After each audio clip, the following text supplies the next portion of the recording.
up front. Up front. Watching the competition.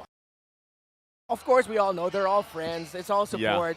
But you know, Well, you know, another time maybe. But I love this because this whole playoffs has felt like a reunion, like a homecoming. Yes. You know, and it really has felt like that. And I know we got special guests here as well. So I can't wait for this to unfold. It feels like we already blazed through the draft, but look at this. Everybody just following in my footsteps, but I don't blame you. Everybody just does not want to call it either way. Maybe, just my guess, for the sake of this rivalry extending all the way to Phnom Penh, Cambodia, or just for the sake of it going the third in a trilogy. You don't know. This is the rubber match. Yeah, this is like technically, like I said, because they're both 1-for-1 in different ways. This is that best of one now, right? But it's over the course of a best of 7, basically. It's an epic. An epic. And I'm sure this is something that the two teams are thinking about. The epic rivalry. Blacklist International and Echo. The Brody was the last pick up there for Blacklist, and paired up with the Rafaela, should be happy with free hitting and avoiding key abilities. Blacklist not going to be lacking for vision. I think that's one of the few things that teams have been lacking towards the way that they build lineups in the playoffs. And here this time around with that Rafaela, Holy Healing should be able to check in. Oh! Wow. All right, they already get an early flicker out from UA, taking quite a bit of damage here. But this is kind of what we have to expect, right? A little bit of push and pull between both teams because, like you were just mentioning, Leo, you know, Blacklist International has that Holy Healing available to them. But already Carl Teasy being quite aggressive himself, going to get the flicker out and gets the first blood. Hold up. Is this the first time in forever we've seen Carl Teasy rock the Brenny Sports Lancelot skin? Oh, yeah. Wow. Yeah. Good thing you noticed that, dude. That has to be like something to empower him, to motivate him that this is where it all began for me. Would that be his final form? Like, is that technically? I am him. That's it. Yeah. He is declaring this match has now begun. I am me. Yeah, and we were joking about it behind the scenes. Man, I can't believe the final form of Carl Teasy might actually be Tanks a Lot with hybrid build. Apparently, speed of the devil. He's grown. More than just. Yes. He has grown, and he has become great. Turtle already up. Okay. Blacklist International trying to get in position here. Once again, though, Wise exactly isn't here. They might just be willing to trade it. And as they do, Carl Teasy going to secure that first turtle. It looked like, you know, Wise was trying to get some pressure on that purple buff, but he decided to just go back anyway. It was kind of spotted out. Yeah, tremendous read there by the members of Echo, specifically the Lolita on Yaoi. Right. Getting the vision there for Carl Teasy that, hey, is here, that made Wise go back. And I believe the early death onto Oh My Venus, the lack of the level 4 there, meant that Black said, yeah, way too risky for us to lose anymore. Let's just back off. Already, something to note, here in the XP lane in some action, they didn't do the double XP rotation. Yeah, which is puzzling to me because I thought we'd be seeing that all series long. But then they decided, okay, let's just go back to basics. It's going to be a long 7-game series. I feel like this is part of just the feeling out process. But then at the same time, Rafaela in the mid roaming around, helping the mid and the jungler roam around. It's more beneficial for them. Whoop. Oh, there's a lot happening here. The flicker in, Nuno Blast. Owl will fall. Top side, meanwhile, in the mid lane, a little bit of poking back and forth too, but already Echo gaining the momentum in this game 1. Reptar, you talked about how Oh My Venus has parked herself in mid. That's what happens. She couldn't help Owl. Yeah, and Owl just suffered a massive Numenon blast that made it possible because the other members of Echo were pushing back the other members of Blacklist around the middle portion of the map. Oh. That forced that to happen. Great call by Echo and great play. Oh, top side though, Owl once again going to be in trouble here. Feathered Airstrike pops the damage. Benny Cutie will get the kill. The sustain from the Holy Healing was not enough to deal with that. So yeah, the first time around, it was just the two of them up top. Now, they have Oh My Venus, but Sanji comes in. Yeah, it seems like Echo are treating the XP lane as just back to what we treated it in S9. It's just gonna be a dead lane. Sure, let them clear the minion waves. They will rotate. We'll put the pressure on the gold. Owl has been monstrous this playoffs. Echo is respecting that, and they want to stop that. Is this Echo dictating the pace, making their own meta? the way that they want to? Or the Orcas swimming up against the wave that is Blacks International? Definitely. That is what you do when you're up against the Blacklist, against your rivals. Well, they just want to go ahead and give up the turtles here. Carl T's going to secure the second one. A lot of focus on the top side, though. Looking for a possible pick here. Blacklist International. Yeah, we're going to go ahead and charge that new blast up. Just help clear the waves. They kind of know, or at least they have a sense that something's going on here. Yeah, when you only see Edward in the turtle pit contesting, most likely Blacklist International has 3 or 4 roaming around together. Again, that's just familiarity by Echo, knowing that Blacklist would want to get one back over Benny Cutie to help Owl cash up just a little bit. Yep. It's basically saying, oh, Owl. That's what it's saying. He can't survive that. Will fall. Carl TZ jumping to the backside, putting out the damage with the Thorn. Rose going to still go. Gets the flicker from Oh My Venus. There's the Retribution being used as well. Still the follow-up going to come out through. Real World Manipulation going to come down, forcing it under the turret. Yui charges up, finds the target. UA will fall. And Echo still in the driver's seat. Might be looking for another. Benny Cutie gets the cleanup kill. And now it's Oh My Venus and Edward. Here comes Carl TZ again. Right on through. Edward trying to salvage the situation. Has to flicker out himself, but he's stuck to. Echo dominating. 40 coming in. It's like they lived in the top lane of Blacklist for the longest time. Chugga, chugga, chugga, chugga. I hear it coming. It's the Echo Express. And this is their signature play style. Play fast, farm fast, fight early, and they are taking it straight to Blacklist International. 3 deaths already for Owl. Look at that Harith already with a Feather of Heaven and Calamity Reaper in his hands. Less than 8 minutes in. 6K ahead, almost, at about, what, 5 minutes. That was the worst I've seen this game so far go for Blacks International.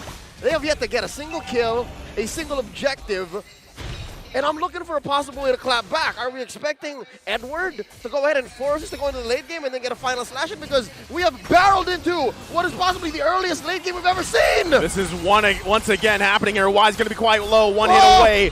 Goes down to Sanji. Carl TZ securing the 3rd turtle of the game. Now Yaoi on the run here. Blacklist looking for their first kill. Wow. Will get it with a torn apart memory. But now Echo getting in position to clap back in a counterplay. Sanford going to show himself. The healing's going to be there, but here comes Carl TZ going to force them back. Owl flickers out. Carl TZ trying to go in, going to get stunned with the Holy Baptism, and the turret will fall. Now here comes Edward, trying to see if he can do anything about this. He has the tankiness. Final slash going to be used. Feathered airstrike to follow him up. He's going to be taken away from the team with a split. In trouble now. Wise trying to help out. On the retreat, Blacklist goes. Benny Cutie, though, forcing them back. Here's what's amazing about what Echo is doing. They want Blacklist to fight back. They know that if Blacklist just welcomes the fight, when they're not ready, Echo's going to win 100% of the time. The best thing that Blacklist is doing now is just tempering their expectations. That is the right call here by Echo. And yes, Blacklist can only temper their expectations and try to balance it out. Yaoi misses. Yaoi going to miss that, but they're still going to be able to get a kill. Wise will fall. Still, turret being worked on. Feathered airstrike to help out. Yaoi will follow. 1-for-1 trade. Blacklist, though, still has a ton of work ahead of them. Yeah, that's a good trade for Echo. Roamer for the jungler. For the One True King as Midnight dubbed the Wise. And Echo, they can just continue this. But now at this point, this is where they start tempering their own expectations a bit. Yes, it's still roughly a 7,000 gold lead. Yes, there are still members of Blacklist catching up on items. No full build just yet for Owl. He was forced to build another item just for a little bit more magic defense on his side. But that doesn't mean Blacklist can't punish. Echo, their dirty tendency of over-diving under tower, they cannot do that.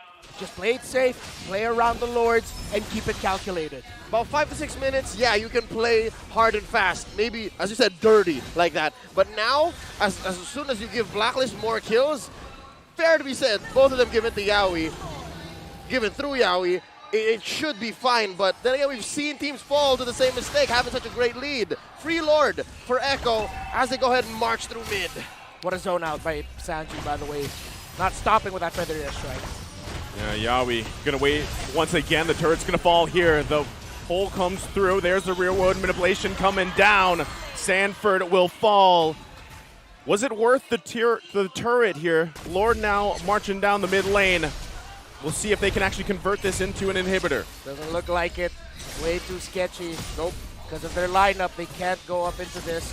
You gotta watch out for the positioning because of the final slash. Something to be careful about. That's a good cut by Carl-TZ. Stop the minion wave, and that will increase their chances of, successfully breaking the turret up top. Yeah, so here's what I was getting at, right?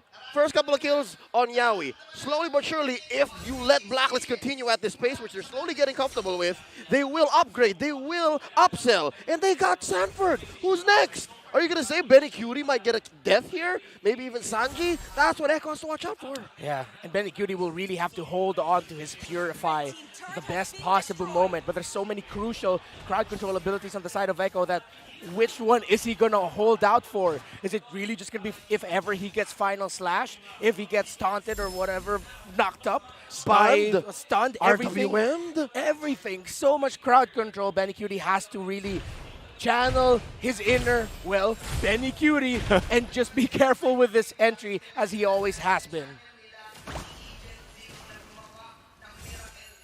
Relatively mum this past minute here after Blacks International successfully defended that Lord. So, yeah, you could take this as a clear sign that, hey, Echo have started to slow down. They went, down a second gear for the Echo Express, safe to say. My goodness, Benny Cutie already has a divine glaive. 11 minutes in. This Harith is a problem, but Blacklist International, they're holding it out. They're just doing everything they can to get a little bit more farm, try to funnel whatever minion waves come in for Owl. I'm wondering if the play here for Blacklist International is just possibly give up the next Lord, right? Not fight it because of the massive, look at the gold, right? The massive gold disparity here, right? You just give up the Lord.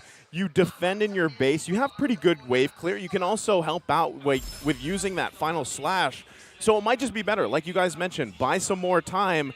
There's another big item pickup for Echo. So, at this point, if you are Blacklist International, you want to be able to just hold on. And then if mistakes are made, which we've seen them do before, punish, right? And then kind of slowly gain control back into this game. But right now, it is the Echo Express. Yeah.